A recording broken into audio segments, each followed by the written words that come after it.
What is up, soccer friends? Welcome to Kickback Committee. We're glad you're here. I'm Susannah Fuller, alongside my good friend David Goss. We are coming off of a very big soccer weekend for both of us, Goss, which we will hit on in just a moment.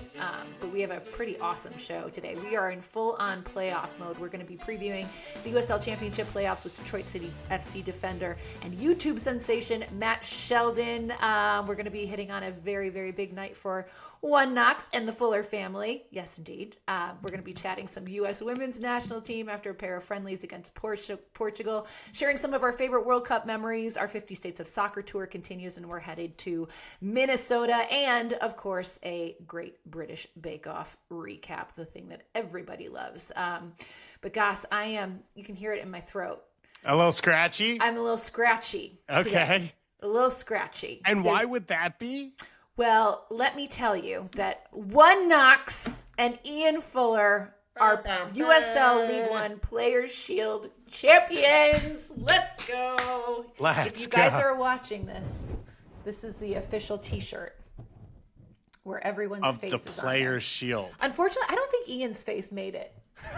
I think it's just the players, since it is called the Players Shield. But I snagged this on the field in the midst of all the celebrations, so I decided I'd wear it today. It felt appropriate. But man, gosh, what a night. What a night. So now that it's happened, well, one, I want to hear about it and hear about the experience. But one of the things I'm curious about is, like, I think a lot of people in this world are somewhat superstitious. Like, I kept saying to you, like, let's say if a thing happened, would you want to do this afterwards? But you also have to plan things in case it happens. Like, where's the moment where it crosses over where you're like, oh, someone did think about this. Someone made the T-shirts, even though you don't want to tell anyone about it. Yeah, exactly. Well, I overheard a phone conversation between Ian and the owner, and they were like talking about, like, you know, getting like beers and champagne in and I was like, I don't like this. I was like, cut it off. I don't want to hear Shut anything it down. about this. I was like, you know, and he was like, yeah, but you know, logistically, like, plans have to be in place if in fact this does happen. And I was like, I get it, but I don't want to hear it because I am exceptionally superstitious when it comes to things like that. But you know, it all worked out, guys. It all worked out. All they needed to do. So they needed it was a win or a draw would have likely clinched the Shield for them, because Chattanooga, even if they had won, which they did, and One Knox had drawn, the goal differential, like, I think Chattanooga would have had to win by like 5 or 6 goals in order for to make that up, because they would have been even. So that would have been in the tiebreaker. So, you know, no chance, Chattanooga. No chance, Red Wolves. I don't here. think so. I don't think so. But it was tense. And, you know, 1-0 wins are always a little nervy, but and Baba Cardien scored the goal, and it was so great because, number one, it was his birthday. So that's great. Number two, he had gotten a red card in the previous match, and One Knox appealed it, and they ended up rescinding the red card. And so I saw this. There was chatter online. Yes, a lot of chatter online about it. So he was able to play and ended up scoring the game-winning goal, which was really, really cool. But I can't even put into words, like, the amount of pride that I have, not only for the team, but for Ian. I mean, the fact that this was his first head coaching job, and what a remarkable job he has done in year one. And I think he expects a lot of his players. He's a guy who really demands that his players, you know, up their level all the time. And I think he sets the bar pretty high for them. But it feels like he's turned this team into a winning team, and has changed the culture. And to watch it all kind of come to fruition it was just so gratifying. I was a weepy mess on the field amidst the celebrations. It was so cool. Yeah, so whistle ends, like, what happens? How does it go? The whistle blows and I'm out of my seat, and the owner, Drew McKenna, who's a wonderful guy, he had come to find me at halftime and was like, hey, like, if this goes well, he was like, do you want to go on the field? I was like, duh, yeah, obviously. So he was like, okay, just so walk down. Is it not assumed that you're going to go on the field? I feel like it's assumed. I'm also like, I want to be respectful, but also, what? Like, of course I'm coming out there. So I went down to field level and I saw Ian like looking for me. So I was just like waving my hands frantically. And then he came over, gave me a big hug, and then they opened the gate, and me and the assistant coach's wife were able to go on the field. And honestly, like, I just kind of stood back and like watched. Like, it was just so fun to watch the players have that moment to celebrate, and because they've worked so hard. They've worked so hard, and it's such a great group of guys. And I was just so thrilled. And Ian and I had a few like really, really lovely moments of just like, you did it, you know, like this is the goal that you set, and you did it. And I just got really, really emotional. And just, you know, on a personal standpoint, like, this year has been really hard. It's been really, really hard. Just so many obstacles that we've had to overcome. And, you know, Ian has been at every single one of my appointments as I've been fighting this battle with breast cancer and going through chemotherapy. He has literally never missed an appointment. And so I think the commitment that he has shown to me as a husband, but then also the way that he has led this team and led them to the top of the table and winning the Shield, like, I'm blown away. I'm in awe by what he's accomplished. And, you know, he's such a humble guy, and he's the last guy that will take the credit. But I want to give him all the flowers right now, because he's a remarkable man, and I'm just so proud of him on multiple levels. I want an Ian. I know. Everyone should have an Ian in their life, honestly. And you're gonna make me cry too. So, in that note, though, like, from a sporting achievement thing, right? We all root for sports teams. How different is it when it's like this connection and it's like this real thing? Yeah, it's really intense. I'm not gonna say it's fun either. Right. It didn't, based off talking to you about it, it doesn't sound. It sounds intense. It's very anxiety inducing, and and then you try to kind of like self-soothe and be like, well, it's just a game, and then you're like, but it isn't. It's actually like, it's real life. Like, this is real life, and this is our livelihoods, and this is his job. And yeah, if it doesn't go well, like, oh no, what does that mean? And so you kind of have to manage a lot of different emotions.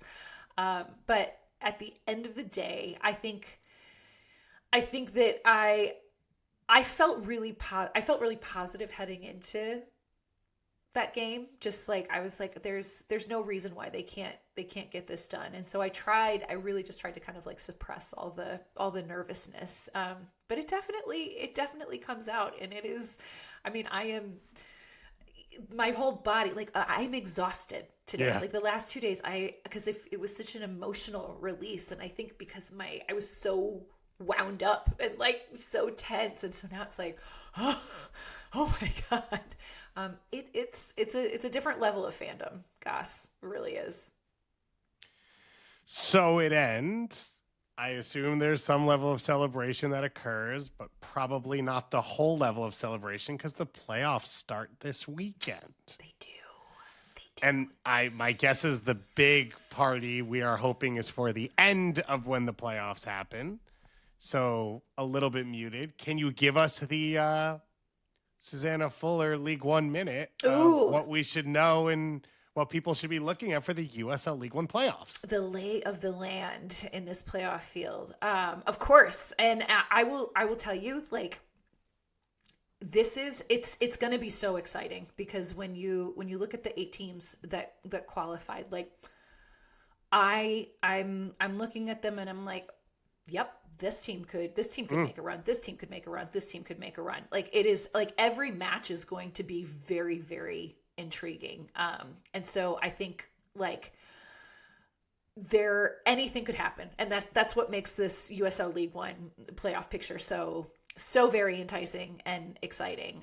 So as the number 1 seed, Knoxville will be playing Charlotte Independence. And they're one of these teams where they actually started out this season pretty good. I think they were like flirting with the top spot for a few weeks there. And then the last few months, they've just kind of like, their form has kind of dipped. I think they only have 2 wins in their last 10 matches, and they've had 8 losses during that time. And so they kind of like backed their way into the playoffs at this point. And the fact that Knoxville are going to be hosting like for the remainder of the playoffs, depending on how far they go, I think it bodes really well. I feel like, if you talk to Ian right now, he would be like, I feel really good about playing Charlotte. They're 1-1 against them this season. So they lost their first match, drew, and then beat them the last time they played them. And so I think they're feeling pretty confident about that. The Naples versus Omaha game is going to be wild because Omaha is they're really good. Like if there is one team that Ian said he did not want to face, it's Union Omaha. Those are our Owls. The Owls. They are on a ridiculous run of form. They're unbeaten since August 15th. Their last loss was against One Knox, and it was just a 1-0 win. It was like a really, really hard-fought win for One Knox. So they are playing extraordinarily well. And Naples, again, kind of similar to Charlotte, started out amazingly well. And they've been kind of in the top 5 basically the whole season. But there's been some defensive issues with them. They have been giving up more and more goals lately, and so the shine kind of wore off. But for an expansion side, I think they're the first ever expansion side to clinch a top 4 spot and host playoff games. It's pretty awesome. So I have to give shouts to my buddy Nico Cantor, who is part of the ownership of FC Naples. So that series is going to be wild. Chattanooga, Portland. Again, I could like. Let's go Pines. I can make it like you can make a case for either of these teams, which is it's crazy. Like Chattanooga are a team. They really just look to hit you on the counter. Like that's kind of like what they do. It's counterattack and set pieces. That's their mojo. That is their bread and butter. And so if Portland, and we say it with disgust. I do. I just don't. I don't like it. It's not pretty. It infuriates me. I think it's a little cowardly sometimes, but that's just me. As you know, I'm very open about my dislike for Chattanooga, but they do have a great goalkeeper. Jason Smith has won the Golden Glove for USL League One this year, and he has been sensational, fantastic. He has kept them in games. He has won them games. So he's always tough, but Portland is a team that they had a great run of form, like mid-season, really, really good, just clicking. And then they've kind of leveled off since then. They're also going to be without their best player in Wata, who is their Japanese number 10, and he's a very good player, but he had 2 yellow cards in the last game, and so I don't think they can even appeal it because it's 2 yellows. So he will be missing for this first playoff game. So that's going to be a huge loss. But Portland have some weapons. They're very organized, and again, they're also a counterattacking team. So it'll be interesting to see how that one plays out. We've got Spokane versus South Georgia, and this is crazy as well because South Georgia, wild. They were one of the worst teams to start the season. Their coach leaves in August. Like, we don't really know what the story is there, but he just up and leaves. They then hire Mark McKeever to come in as like the interim head coach. Plot twist, he is the former coach of One Knox. Okay, so it's wild. So tasty. Mark McKeever comes in August, and suddenly this team goes on a crazy, crazy run. They haven't lost since August 23rd. They've won 8 of their last 9. It's just like they've been on an absolute tear. They have this winger. His name's Niall Reed-Steven. He has been so dangerous and so good. He's really, really fun. He's one of these guys where Ian's like, I think he's going to be playing in the championship next year. Like, he will probably get poached. And then Spokane were consistent all season, but something happened. This is a little bit crazy. They had a game against Westchester in July 16th.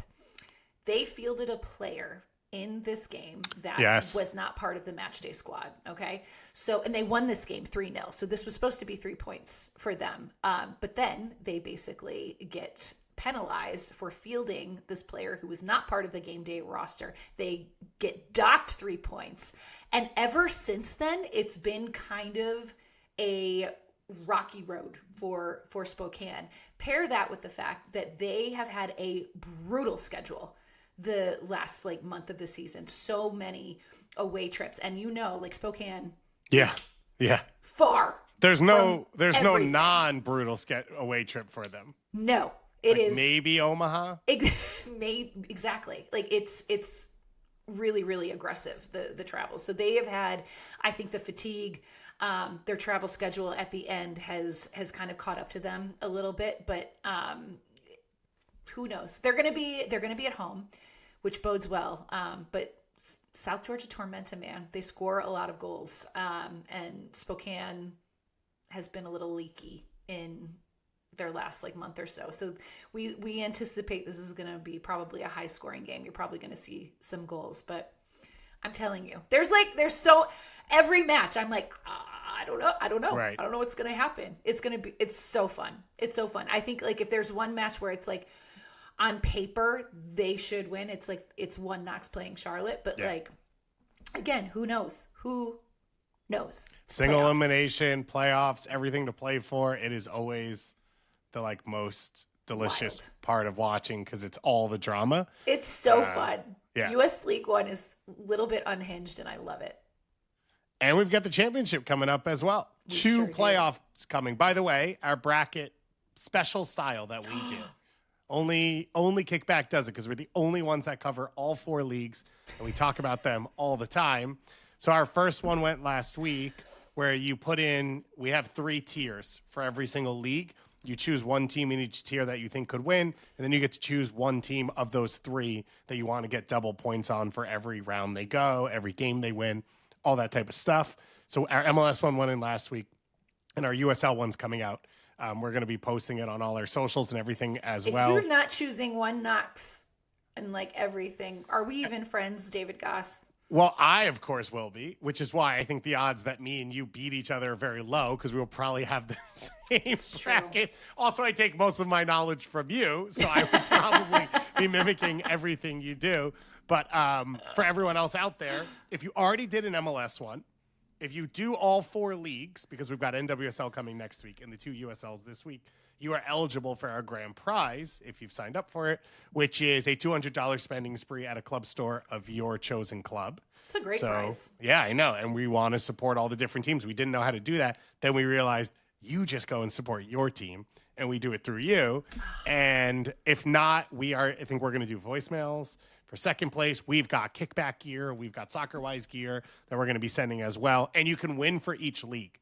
So if you didn't do MLS, so you can't do the grand prize, you could still win each one of the leagues that are still to come, and we've still got 3 of them. So make sure to go in and get your bracket thing done, tier thing done. And we have until, I think the first game is USL Championship Saturday night at 6:30 p.m. Eastern time. Yep. Indeed.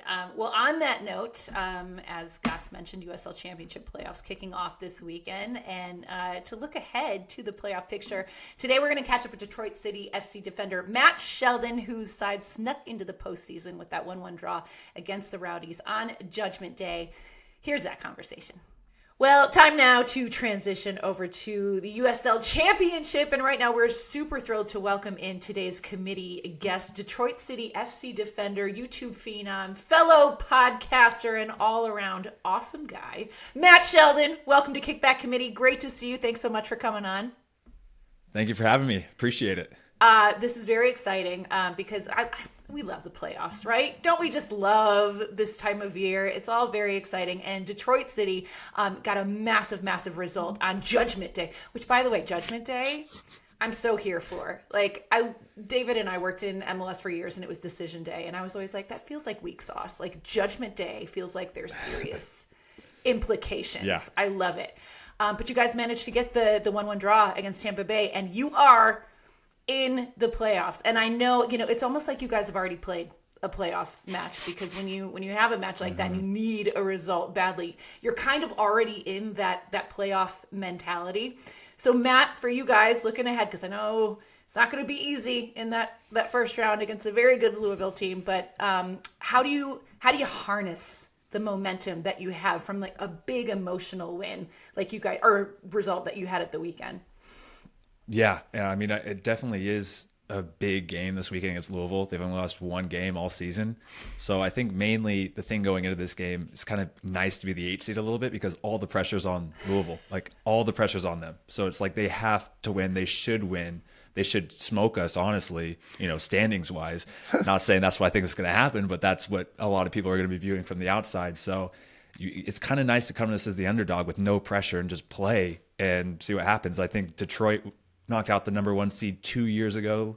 And then I've done it in my career with Orange County against Sacramento Republic back in 2016. So it can happen. So big picture, what does it take to win in the playoffs? Like, how does the game shift from regular season to playoffs? Yeah, it's definitely like sticking to what's worked all season, going back on the good games and sticking what's worked, but also kind of realizing that a result has to be had in this game. So sometimes coming in the 8th seed, maybe tactics wise, kind of go try something a little bit out there to try to get a result, or maybe even to push into overtime to see what can happen. But yeah, really just kind of continuing to do what's been good, and also doing a lot of video and doing everything you possibly can this week to try to get ready for this weekend.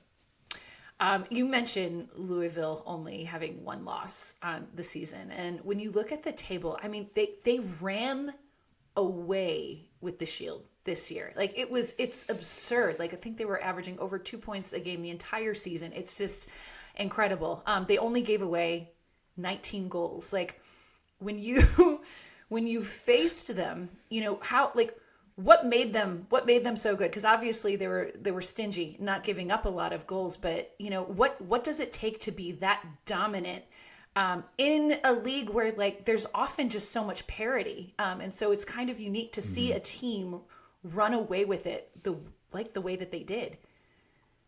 Yeah. I mean, they've had such a good team for the last. I mean, ever since I've been in the league. Like, even when I came in 2016, 2017, they were still up top of the table, winning shields and winning the whole thing. So like, they've had a lot of consistency with players. They know what they're going to do. And I think that's what kind of happens when you have a team that's been around for like 10 years with a core group of guys that kind of comes back every single year. They know each other so well that a lot of times when you go to teams in preseason, you're figuring out each other's tendencies. You're trying to figure out what's going on. You're trying to figure out the tactics.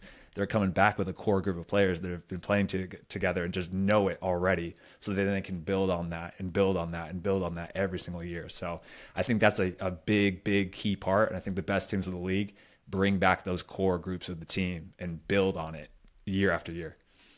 But no one does it like Louisville, right? Like you said, like there are, we've seen Sacramento have runs, Charleston in the midst of one as well. Detroit has had theirs in the short time in USL Championship, but it feels like they're the cream of the crop when it comes to having this stability in their club. Yeah, definitely.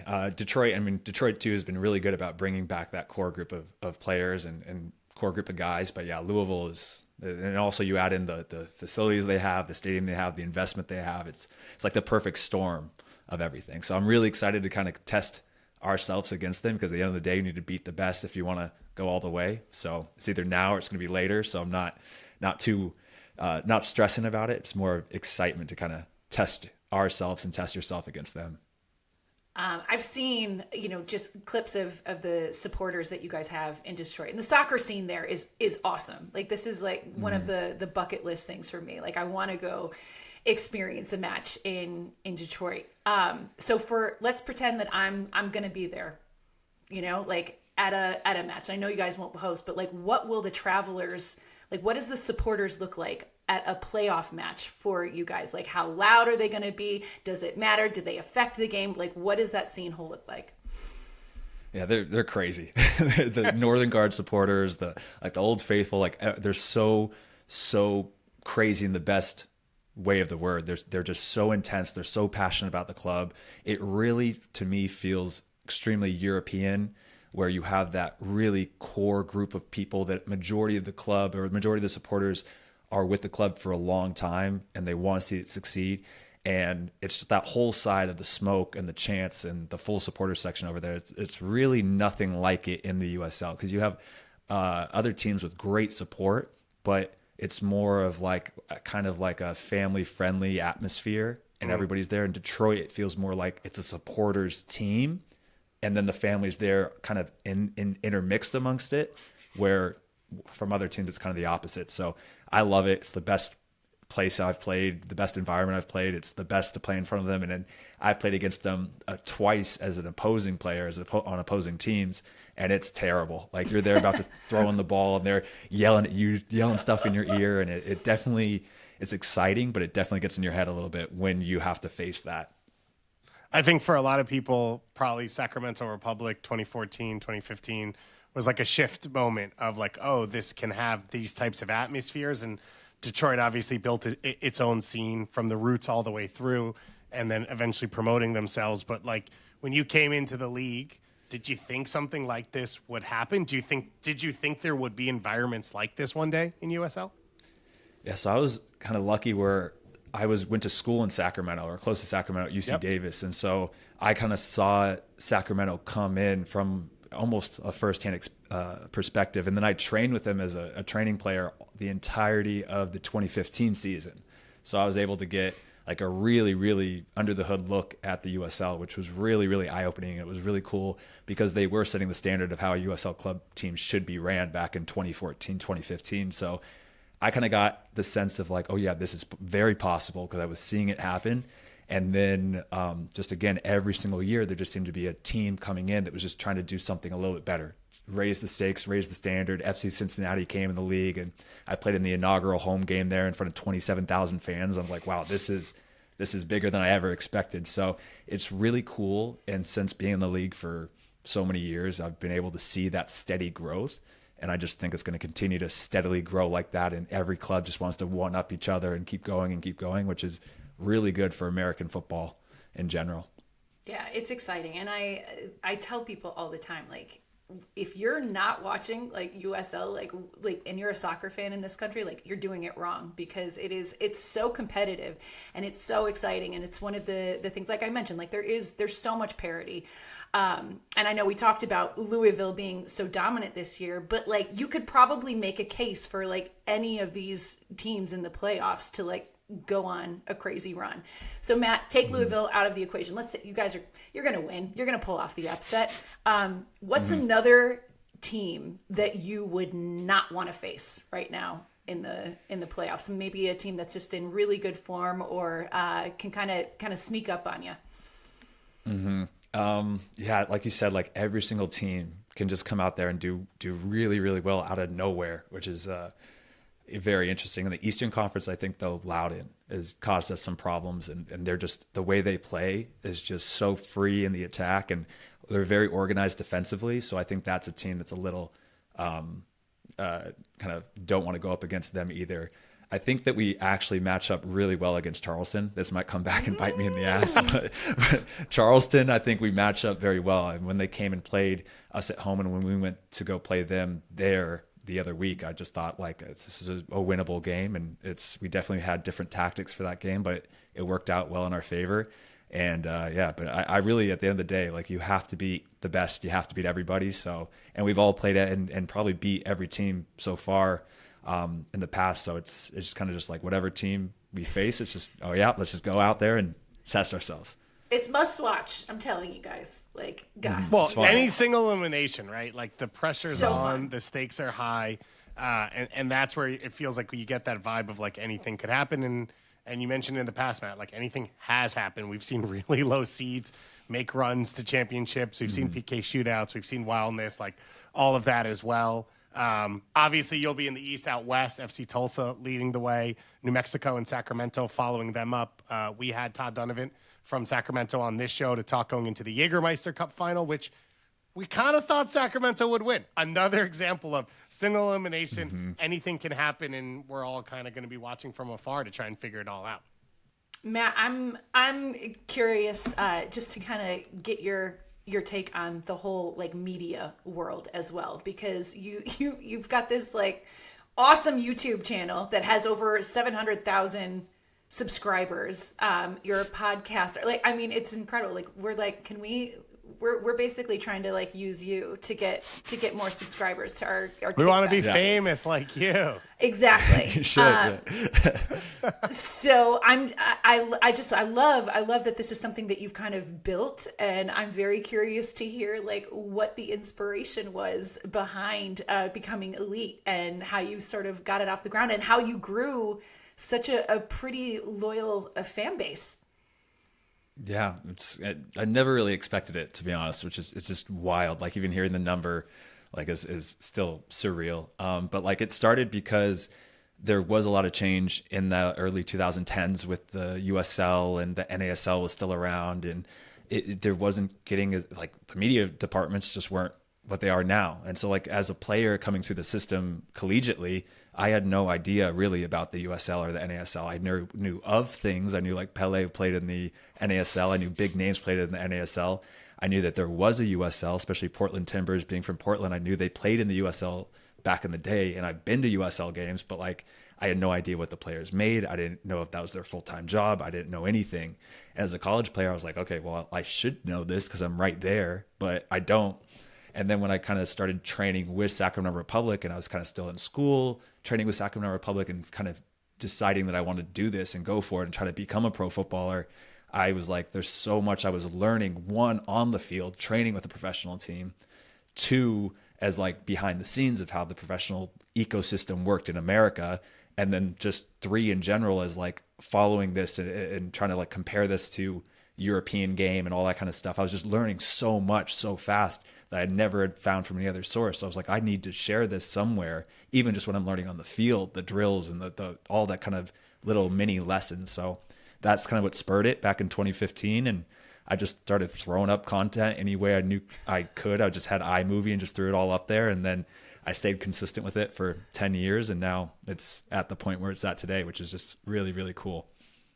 What do you, when you look back on it, like, do you have any favorites of what you've been able to show people or any reactions from people that you're like, this is what I wanted to convey to people?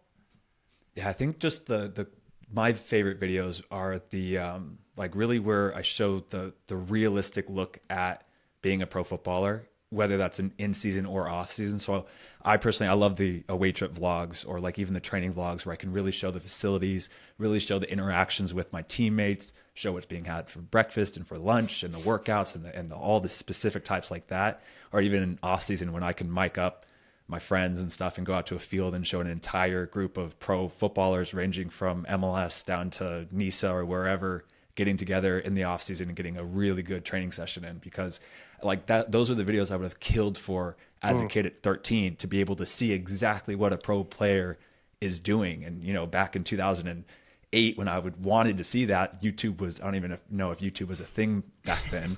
So it's like, that's just what I wanted. I remember going on Google and like searching Cristiano Ronaldo workouts, Cristiano Ronaldo day in the life, and like nothing was obviously popping up. And so I wanted that as a 12, 13-year-old kid. And then so now being able to create a smaller version of that being in the USL, it's just like exactly what 12-year-old Matt Sheldon would have absolutely loved. Do you have any like reach outs or any people that have reached out that now do play, or any stories that stick with you?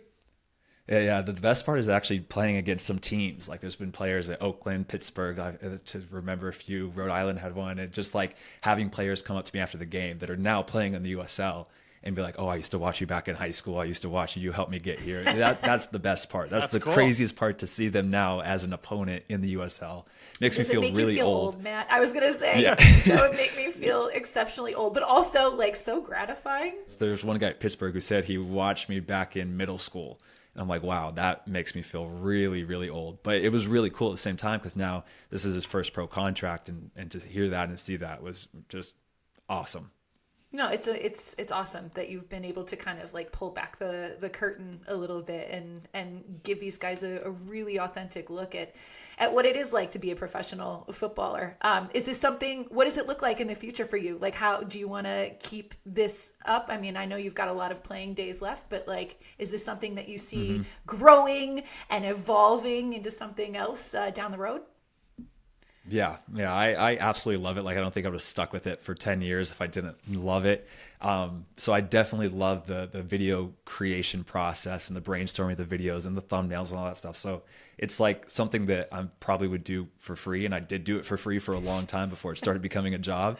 But now it's like, yeah, I want to stick with it until I get tired of it. And I'm not tiring of it any time in the future, I don't think. So I want to do it for as long as I can. And when I do shift to post-career and retirement and all that stuff, I definitely want to shift probably the videos from more of a first-person perspective in the league to more of like a coach trying to bring up younger players and college players and shift that a little bit and kind of hopefully make it more of a coaching resource and also telling the stories of other players instead of just mine. You dig into a lot of topics on your shows that I assume take a decent chunk of research for you as well. Like, what's the stuff that you most have loved to learn yourself of, you've covered what pro rel looks like. You've covered how to, get a college scout to look at you. You explain health stuff that I don't know is that all stuff that you already knew of, like, this is my calorie intake, this is how I should stretch, this is how I should run? Or are you like, I need to figure out how to understand what my trainers are doing to me? Yeah, I think it always stems from me doing it because I want to learn it myself. Like that's the main thing. And I'm like, was the type of kid, like I said, was on my computer at 12, like researching how Cristiano Ronaldo worked out to get as fast and as athletic as he was. So I was doing it just because I loved and I wanted to learn that. And then as I kind of just continued to grow, I was doing a lot of that research just for myself as a player. And then I would learn a lot. And then I kind of shifted like, well, I should kind of share what I've learned about this topic. So a lot of the videos of like how you should eat nutrition wise, I got my nutrition certification, all this stuff because I wanted it for myself. And then I kind of just did it with like, oh, I can also business expense this and throw it up and talk about it on YouTube as well. And so even like little questions of like, well, when you're working out, should you drink cold water, ice cold water, or room temperature water? Which water is the best for you working out wise? I'm like, I don't know, but I would like to know, because if there is a best thing, then I want to know which one I should be drinking. So all I right, do so all which the one is research, it? learn Yeah, it. we all know this, but let's all say the answer at the same time. The best one is Ice water. yes. That's what I was going to say. Because Sooz, your you body do? has to work harder to like. Well, that's what a lot of people think. So you do burn a little bit of extra Okay. calories and stuff to bring that up to room temperature, but it works better for you because it lowers your internal body temperature when you're working out, which helps you to increase the intensity of your workouts. So in terms of so that was something I just saw that question. I'm like, oh, that's a really good question. I don't know the answer. Did a whole bunch of research, then made a video about what I found. And then now I learned that for myself when it's working out on a hot day. Oh yeah, you want to have as cold of water as possible, especially during games.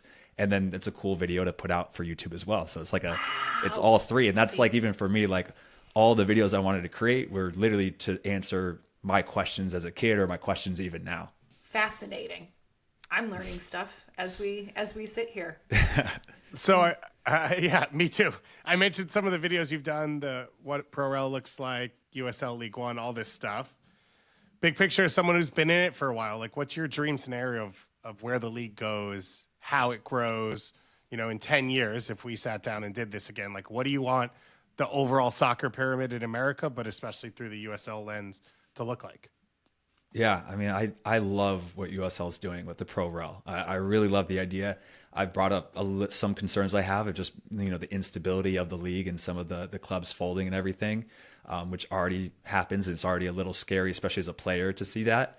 But I think long term, if it's done right and if it's kind of eased into it, I think Pro Rel is the best thing that can happen in the American soccer ecosystem.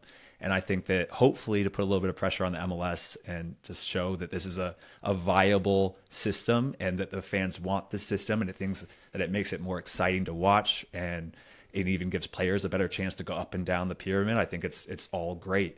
So I'm really, really looking forward to seeing how it's going to play out the next few years. And hopefully, if we do this again in 10 years, that we're talking about how well it's done and how clubs are going up and down and fans are loving it. Attendance is higher. It's more exciting for the players and all good. I will look the same in 10 years, but you two have something to worry about. So it could be right now.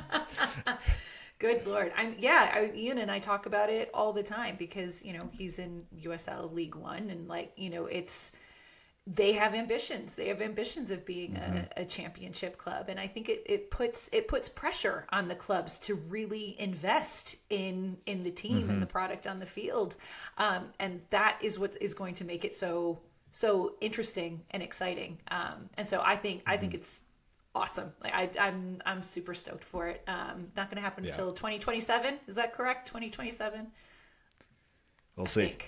I was going to say, I think that it's not going to happen till the next thing. That's when the they plan. say will happen. The plan was 2027. So we'll see. Okay, Matt. So big week leading up to Saturday, the match against Louisville. From a player's perspective, what does it look like for you? Do you guys try to keep it kind of like business as usual? Just prepare the way that you typically do, knowing that, it's a single elimination match. Just curious kind of what that looks like for you guys. Yeah, it's really the same, to be honest. I even had, people asking how game day nutrition or stuff kind of differs from your normal day. And it's kind of like, I think consistency is the best thing you can possibly do. And the more that you hype up the game to be something bigger, something different, I think it kind of gets in your head and you try to do something different. Like even when I go on a professional trial or go into a combine or train with a team for the first time, at the end of the day, it's still just soccer. And you're going out there and doing the same stuff that you always do. So business as usual, go through the week, do the same exact build up, same exact, Tuesday, Wednesday, Thursday, Friday of training, same exact, all that kind of stuff. And then just prepare for the weekend. And it's just, you either win or you lose. And it's, at the end of the day, it's just, do your best you possibly can, but you're gonna either one of those outcomes is going to happen. So don't put too much weight on it and make yourself play worse or get into your own head and hype it up bigger than it needs to be, Going into it, is there something that you tell people who have never played in a USL Championship playoff game before of this is how to prepare yourself or this is what's coming? I think just play your game. I think that's what it kind of comes down to for the younger players too. Just play your game, take it one play at a time, and just whatever you see, instinctually go out there and do it. And just try not to think about that if you mess up, then your team's out and your season's over. Are you superstitious, Matt? Do you have any pre-game rituals that you kind of have to do? Because I know that can be a thing for some guys.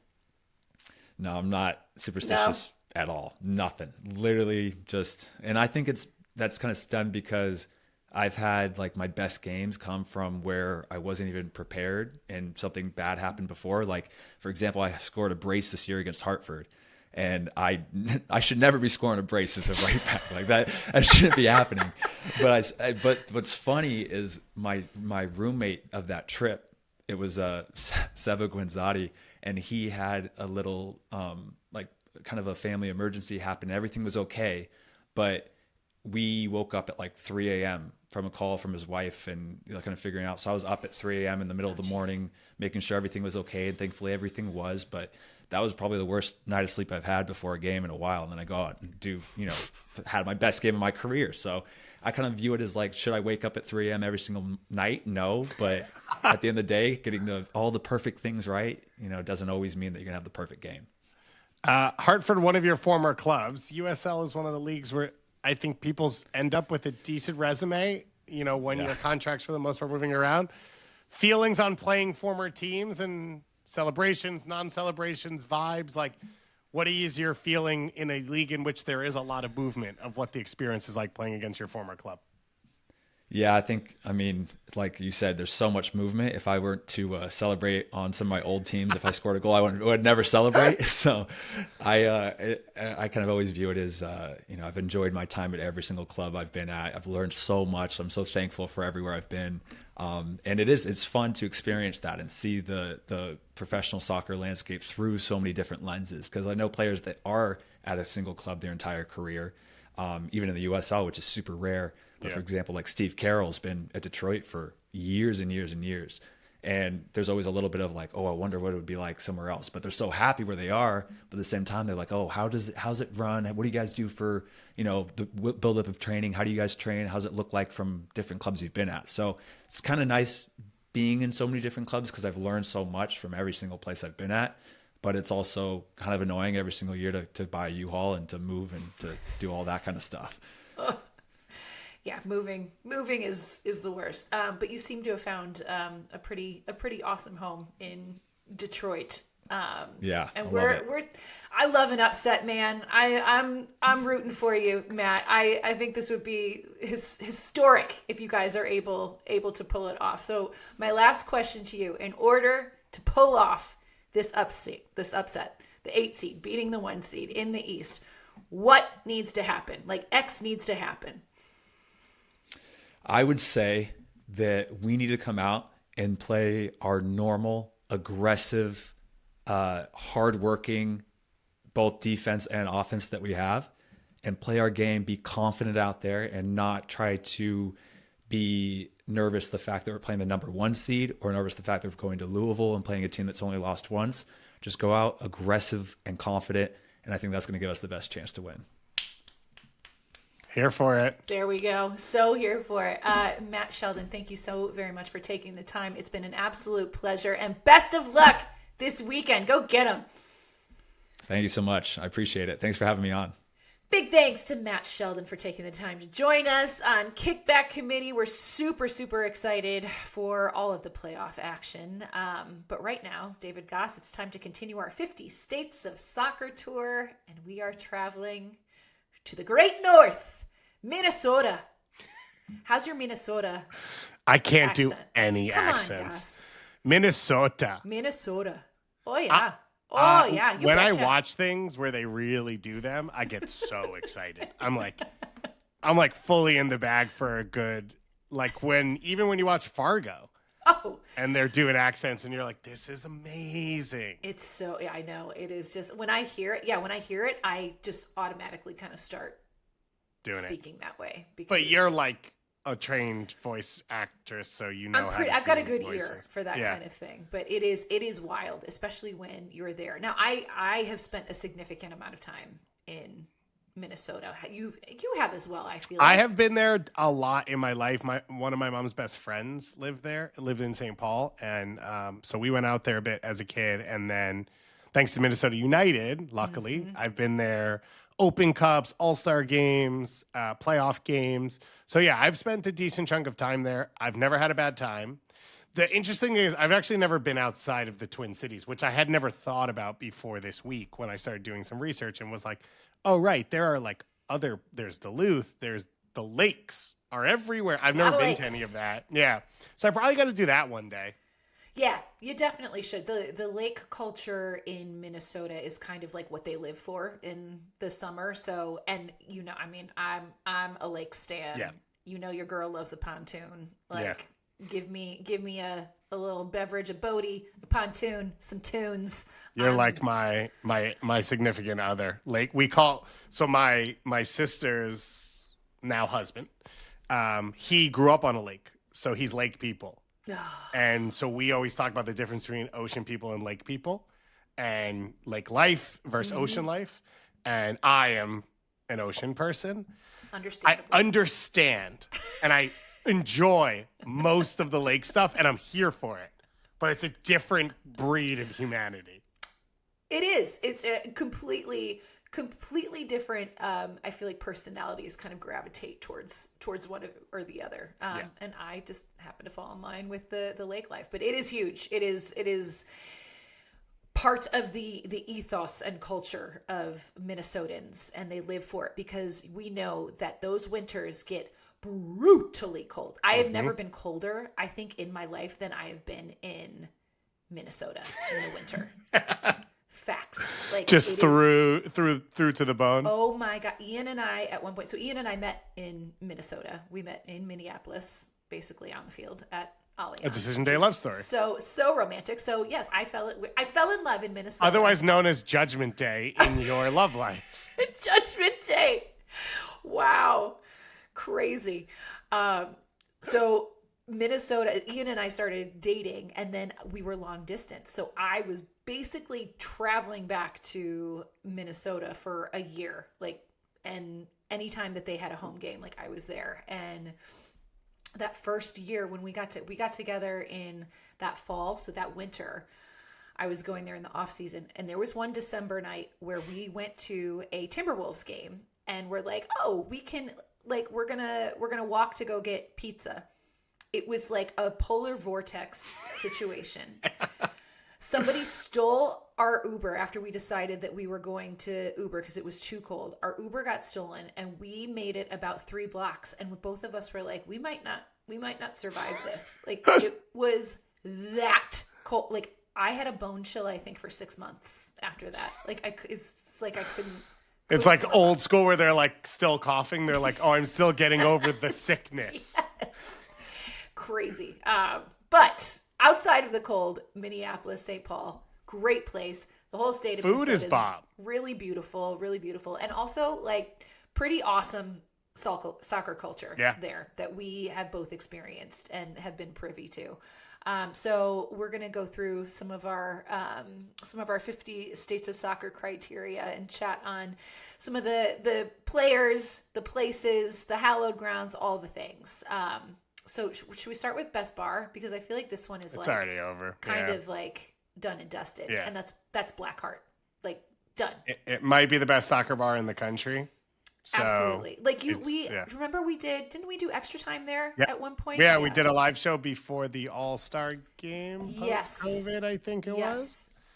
Or pre-COVID, that part I can't remember. We did. We did do a live show there, which was awesome. And then I think it was one of those where it was like, you never had to message anyone. Mm-hmm. Oh, when are you free? What are you doing? It was just like, if you, before and after events that we were doing at the stadium or the complex around the stadium, we just went to Black Hart and people were there or people weren't there. And that was we had the big Megan Rapinoe mural on the side. It's awesome. Yeah. Oh, so good. Love soccer. Shout out to Wes. Shout out to Wes. Yeah. Okay. Hallowed ground. I mean, so I have a theory, which is where the training ground is in Blaine, which used to be where the USL and NASL teams play. I believe the Schwein Cup, which is hosted there, I think for amount of people participating is the largest youth tournament in the country. The Schwein Cup. So everyone needs to correct me on all of that. But at some point, I think that might be it. And I might be somewhere in the ballpark. And this is one where, like, I never played in it, but I think if you bring it up to a lot of people, they're like, yeah, no, that was like the dream. Or most Midwesterners went there at some point. I don't know. Mm-hmm. I think that's where it will land. So, but like we need recs for all of these is the main point. We don't know any of them. Yeah, like best youth club, urban legend. We think the rival state might be Wisconsin, but we could be wrong. I don't know. Yeah. We'll have to, could be Illinois. Source it. Could be Illinois. Could be Michigan. Could be North Dakota. I will say so then we have our 5-a-side. And normally the urban legend lore player is different. I think there's a chance this one doubles because Brianna Scurry is from Minnesota, which is by itself legendary. Lore player by herself, 99er, goalkeeper, black soccer icon. But Tony Sané's also from Minnesota. And Tony Sané has now run facilities to play soccer at, run programs. Like everything he did as a player and now post is all legendary. And I wouldn't be shocked if the answer we get from everyone is it's one of those two. Oh, yeah, definitely. Tony Sané is, he also throws a great party. Did you ever go to his parties after the All-Star? Because he is Minnesota soccer. Everything runs through him. Yeah. 100% is. But yeah, there's some big names there. I didn't realize that Teal Bunbury was born in Minnesota.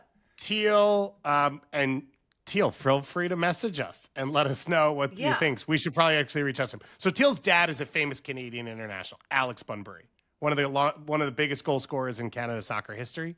And I think Teal grew up everywhere because his dad played professional soccer, and that's a thing where you move a lot.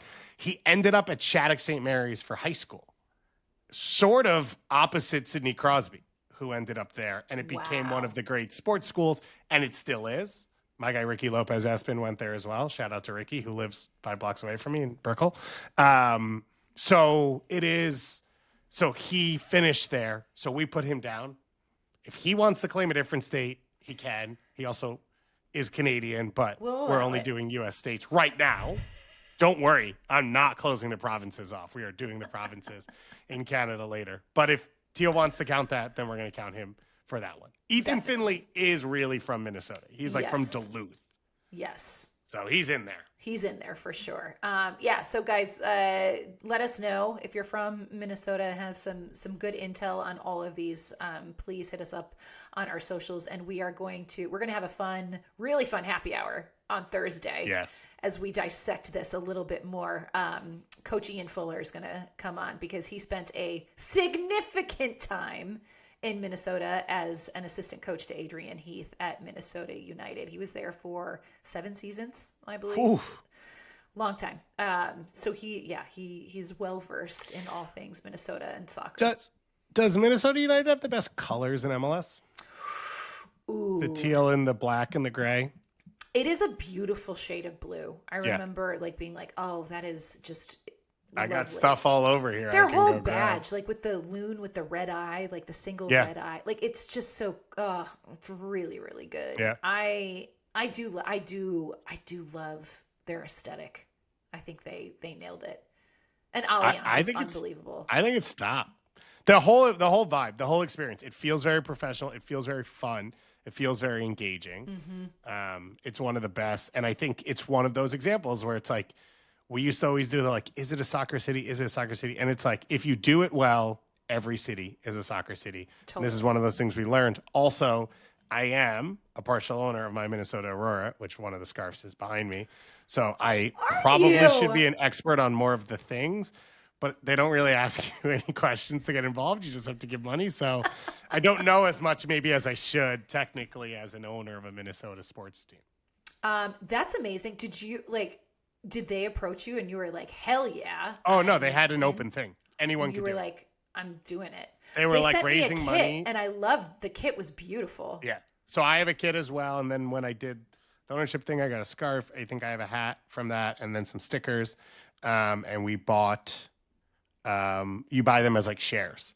So we bought a bunch of shares that we are going to distribute out to family at some point, but it turns out you have to be of a certain age to accept them. Okay. So we can't give them, we were going to give them to young people who it would be a cool thing to own. So it's my favorite thing that I've ever done. That's amazing. Own a sports team. Yeah. I don't know how I didn't know that, but that's rad. Gosh. Next time it opens up, I will send it to you and you can get it. Yeah, next time. I would appreciate it. No, that is seriously awesome. So yeah, like I said, join us 5:30 p.m. Eastern on Thursday on our YouTube channel for our happy hour. We will dive a little bit deeper into the soccer scene in the great state of Minnesota. All right, guys, transitioning over to the U.S. women's national team. So they are back in action this week. In this window, they've had 3 friendlies, 2 against Portugal with 2 very different results and performances, I would say. So the first loss was a 2-1 loss to Portugal, where after the match, Emma Hayes she essentially alluded to the fact that it was individuals trying to do too much rather than it being a collective performance. Honestly, it was. It didn't feel like a U.S. women's national team performance. I would argue that this was probably kind of like their poorest showing in the Emma Hayes era. Would you agree? Oh, definitely. With that? I mean, the Japan game is the other one. They lost in the She Believes Cup final. Let me state this up. The Portugal women's national team is one of my favorite teams in the world. They are like my nerd space. I love the way they play soccer. They are not competitive with the U.S. when they're both on form. Mm-hmm. And so there's part of that first game where the U.S. played below its level. Okay. There's part where they didn't take advantage. And then the goals they gave up were 2 set-piece goals, which should not have happened. And I think that's part of the frustration was it wasn't people, I think to Emma's point, in those exact moments, players were like hunting the ball rather than being together. But I thought the U.S. created a number of chances in the first game, and I thought they should have scored more than one, which would have at least alleviated. It would have been 2-2, win 3-2, like whatever that was. Yeah. So maybe I'm always I think I'm always a little bit too kind on some of these things with my eye of like, yeah, I see all these chances, I see the opportunity, I see the space, and I think it was all there. Clearly, they didn't play up to that, and then the second game, they completely rebounded. But they scored in the first minute of both games, so they were ready to play at least both times. Yeah. Yeah, it was wild. It's interesting because Sam Coffey said after the first game that she actually thought that maybe it was almost like a blessing in disguise, like that result that just kind of, sometimes, and especially in a friendly when, there's really no implications.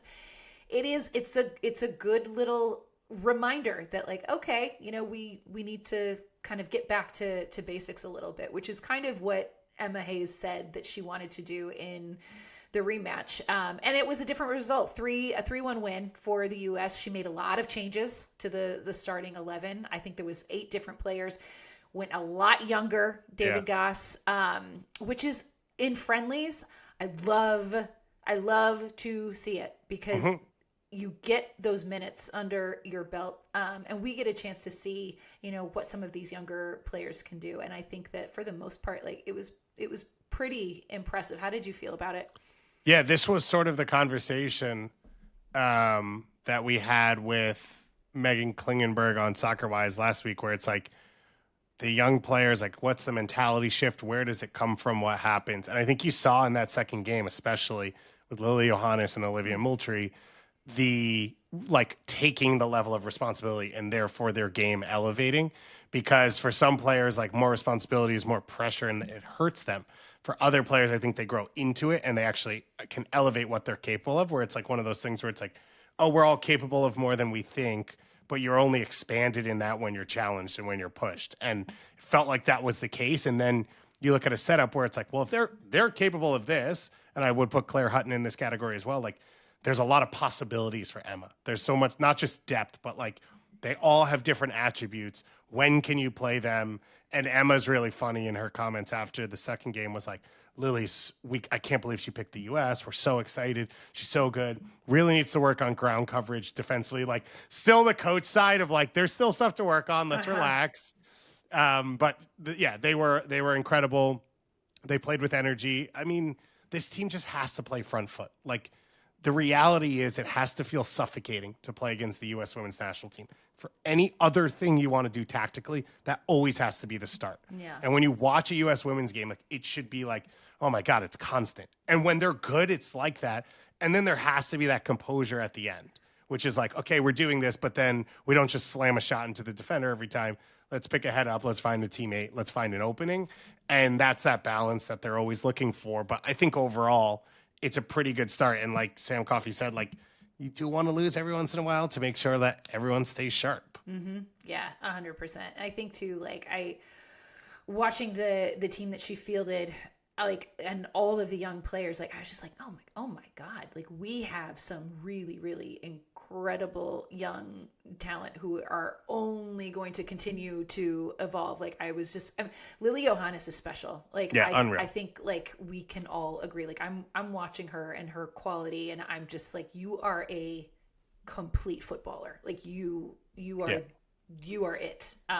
And I think she is going to be a massive, massive piece. I think she's probably going to be our best player. Like the future. Like I really probably not that far away. I really do. But even, like the Claire Huttons you messaged, Jaden Shaw, Olivia Moultrie, who just turned 20 years old. Like these are really, really young, exciting players. Alyssa Thompson. Like, I mean, it's just, they're pretty stacked. And so I think like Ian was asking me about, he was like, okay, so, cause he kind of like keeps tabs on the women's game. And he was like, right. But it's not his expertise. Exactly. And so he was like, so I started like rattling off these names and I'm like, oh my God, like we've got wild. So much talent. That's like, they haven't even scratched the surface. So if excited. If you look at the roster, so there are 3 players over the age of 30 of field players, and everyone else is 26 or younger. And 26 is like Sam Coffey, and that's the height. Yeah. Most of the players in the camp are between like 18 and 23. And that's like missing a lot of, it's missing Triple Espresso, Trinity Rodman, unavailable. Like, it's missing a lot of players who are probably, congratulations to Lynn Biondolo and her partner, by the way, as well. So you're missing a lot of players in that. And yet this group is good enough to win on their own right now without being reinforced or whatever it is. So it's a huge luxury. And they're just some big names. It is exciting, and they've got New Zealand coming up next. They play them on Wednesday, I believe. So will be interesting to see how Emma Hayes approaches that one. If we see some of the younger players getting some minutes again, we shall see. All right, Goss, World Cup memories. Are we ready for this? We've been sharing our favorite World Cup memories. Last week I talked about the craziness that was the 1994 opening ceremonies of the World Cup, which was very, very fun to relive. But today we get to bring in a very good friend to share his favorite World Second Cup straight appearance? memory. Second straight appearance for producer Douglas. There he is. There he is. Douglas. Hey, you did... By the way, I had like 3 people reach out to me and be like, how do I get those kits? So shouts to you and the Rose Room Collective. Thank you. Oh my God. I'm glad that video did what I was hoping it would do. I just wanted to make people aware about it. The jersey's awesome. I love it. And I'm flattered to hear that. Thank you. It's awesome. You did great. And you did great. And I was we gave Douglas the choice. We were like, we can tell your story of your favorite World Cup memory, or you can come on camera and do it yourself. And I'm very excited you chose to come on because you did so great last week. Thank you. So, okay, David, Goss, what was yours? Yours was South. Mine was South the South Africa opener for the 2010 World Cup. Okay, so we've hit that. We've hit 94 a little bit. Douglas, what is your favorite World Cup memory? One of my all-time favorites, I think it's still my favorite ever, 2002 World Cup. Gonna go back to the World Cup opener of 2002 between Senegal and France. I was but a much younger human being when that game happened. That was one of the few World Cups, really the only event in my life where my mom was cool with me staying up in the middle of the night. Normally, I was getting scolded for that. But it was the World Cup in Japan and South Korea. She knew the gravity of it. She was like, okay, you just do it this certain way. You can stay up for all the games. And thankfully for that World Cup, I was up to see the opener for that one between Senegal and France. And who else but Senegal actually scores it in the 30th minute. El Hadji Diouf made a run down the flank, scores it, or crosses it. Papa Bouba Diop scored the goal for Senegal. Papa Bouba Diop is one of the best names I've ever heard also. Yes. By the way. Absolutely. Baller. And like, God, the frenzy when Senegal scored that goal was just unreal. Again, for context, France defending champions. World Cup opener, everybody's on a frenzy, and the celebration I remember watching as a kid, they were dancing around one of the flagpoles in one of the corners. That was really exciting to see. And then Senegal goes on to win the game, and that felt like it set the tone for just how chaotic that World Cup was going to be from the lead. The energy of it was so infectious for me as a kid. It was one of those things where I was allowed to stay up late to watch all the matches. It's also the one where the U.S. men's national team had still to this day they did very well. Really well. Had one of their best modern runs ever, and I was allowed to see it all live. My mom was just like, "Oh yeah, we'll stay up as a family to watch it." And this was around times like 4 a.m. or 6 a.m. kickoff times. It was rough, but absolutely worth it.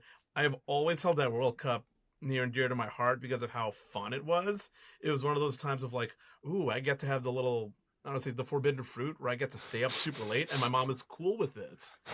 and the game quality itself was incredible. You had a lot of underdogs between Senegal, Turkey, the host South Korea, the US, all made incredible runs that tournament. So the energy of that one has always stuck with me for a really long time. I love that. As you said, like the gravity of what it was, France was World Cup winners and they actually had won Euros, and Spain went on to do that triple, which no one had done and France could have. But it's one of those things which is funny. I'm sure you have a similar experience, which is, so having this happen when I was young, I thought Senegal was a soccer powerhouse. And like, I still Yeah. think it's a huge thing. And I was telling you guys before we got on, we're doing research for World Cup stuff that we're doing. And I'm doing Senegal right now. It's not like, this is the moment. This is the team as well. Cause a lot of these guys like Alhaji Diouf and Papa Boubou Diop go on to play in Europe in big leagues and big teams and whatever. This one blip. And now the Sadio Mane years, that's it. That's the whole history in the last like 70 years of success, which I thought, and maybe being from New York as well, there's a huge Senegalese population, that it was like this massive country with this massive history and all of that. And it's like the 28th biggest country in all of Africa and not a huge soccer powerhouse. But like in my mind, it was like, you know, them and Nigeria and Cameroon. But I guess that's not the case. It was just a thought of like, who is this country all of a sudden beating the World Cup champions on day one? What is going on here? Yeah. And that set the tone for everything from there on out. How far did France get in 2002? I believe they got knocked out in the group stage. In the group so they stage. lost. Yeah, that's wild. And that's like, you know, France finished last in the group with Senegal, Denmark, and Uruguay. It's classic France. It's either a final or it eviscerates itself from the inside. And then everyone has like this come to Jesus moment. Yeah. That was a World Cup where multiple Titans fell, because I remember the one other that shocked my family for that one. Argentina also got grouped that year. So you had multiple powerhouses that fell that one. I believe Portugal also didn't make it because the U.S. knocked them out.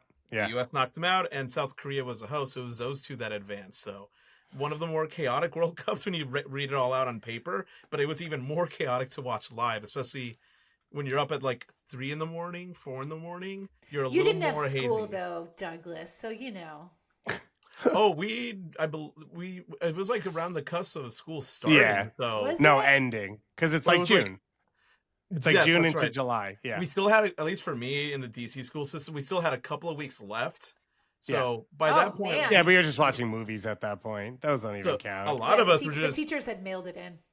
the funnest one was I knew of a couple of kids in my class who were Mexico fans, and I was a US fan. So when that upset happened in the knockout stage, Yes. there was some jawing happening back and forth in school when that happened. It Ooh. was very fun. By the way, Argentina got grouped on the Beckham PK, which was revenge for 98 when Simeone got, or Verón.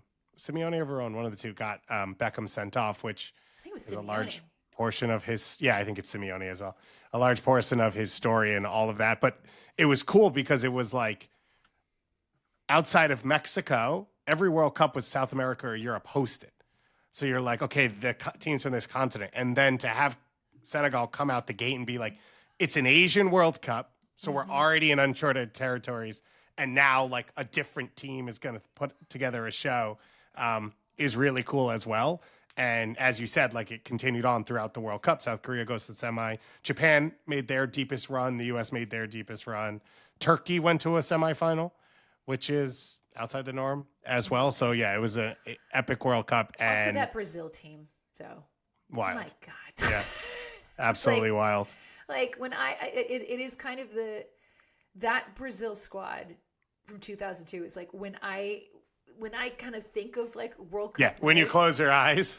Yeah. it's that team with Ronaldinho and OG Ronaldo and Marquinhos. It's like, oh my God, like it's just like I can't.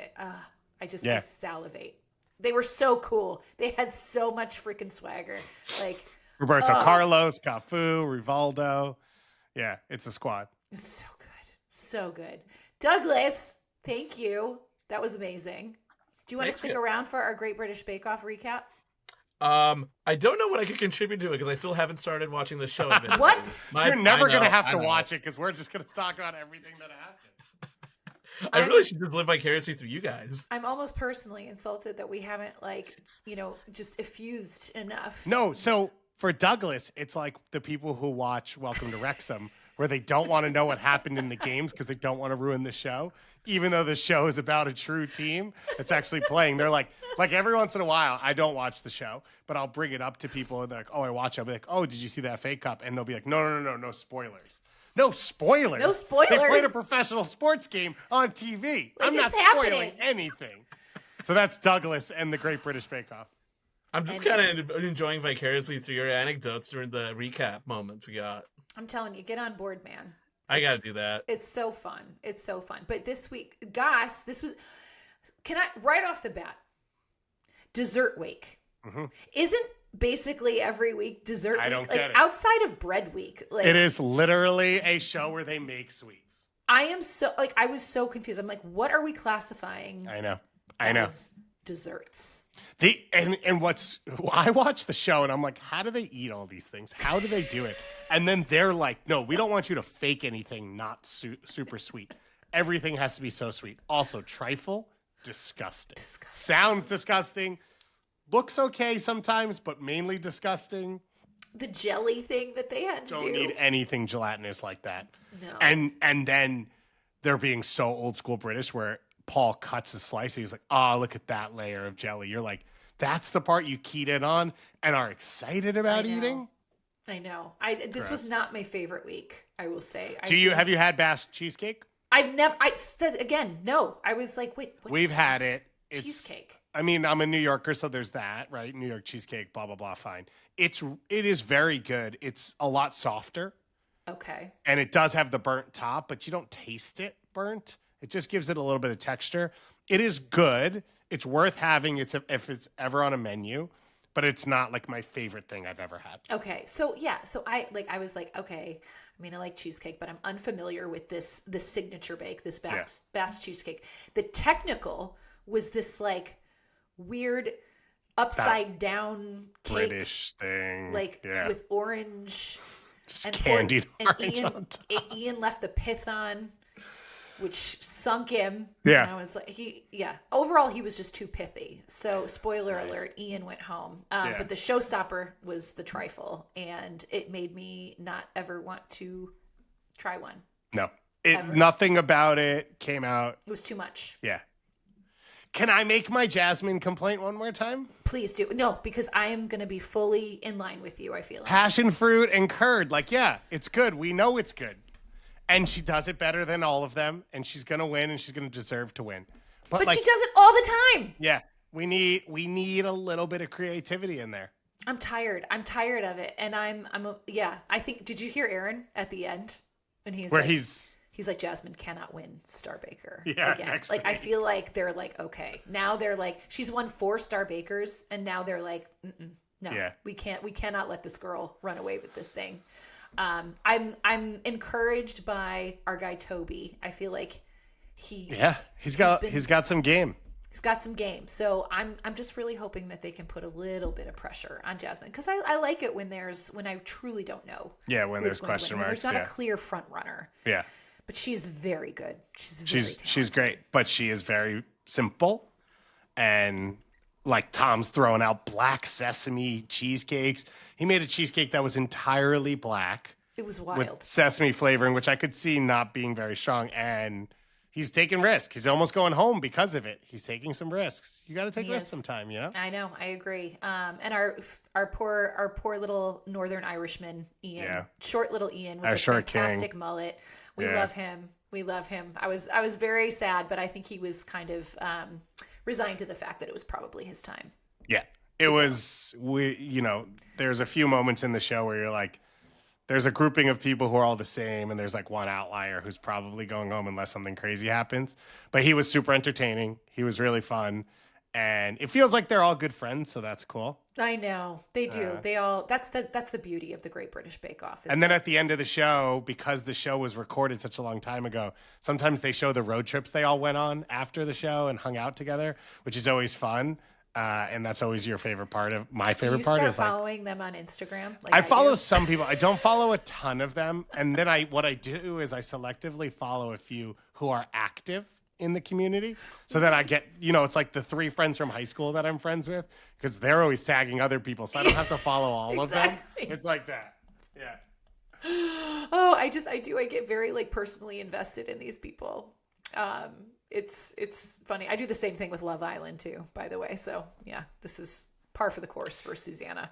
Anyway, guys, Great British Bake Off. You should watch it. I think it comes out on Fridays. It's a great feel-good binge watcher. If it's like, because it's like the weather here has turned proper fall. Like today was like cold and rainy and kind of dreary. Like it is the perfect show to like binge on a day like this. They should. Recommend. So one, I said this while we were watching on Friday. There's a tour group that does like stay at the castle when it's like not during the show. Like it has to be out there where you could do a Great British Bake Off stay. But why don't they record it in the winter? Like they're in the tent, because one of the issues in the show is very often the tent is too hot. And they can't which make can the affect things, your bake. And things melt and things fall over, which is unnecessary. But also, most of the vibes of baking are cozy, cold vibes. I agree. And they do a good job of faking it, I think. But like, you wouldn't have to fake it if you just recorded it in January. Agree. And you and I share a trait in common. I sweat. I know that you sweat, and like that. I would die on that show. An issue for me. Like I would just be constantly having to wipe down. They're like, you need to wear the same thing both days. I'd be like, that shirt has disintegrated. It's not an option. It no longer exists anymore. I'm sorry. And I'll be wearing something new now.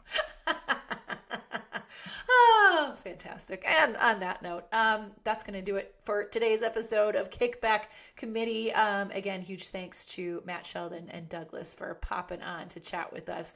So much fun to catch up with you guys. Make sure you check out all the latest episodes of Soccer Wise Kickback Committee. Join us for the happy hour on Thursday at 5:30 p.m. Eastern on our YouTube channel. Bracktober Challenge. Go fill it out. Make your picks. Make your picks. It's going to be fun for all kinds of cool prizes, and subscribe to our newsletters. But on that note, that's it for us, guys. Have a fantastic rest of your week. We'll see you next time.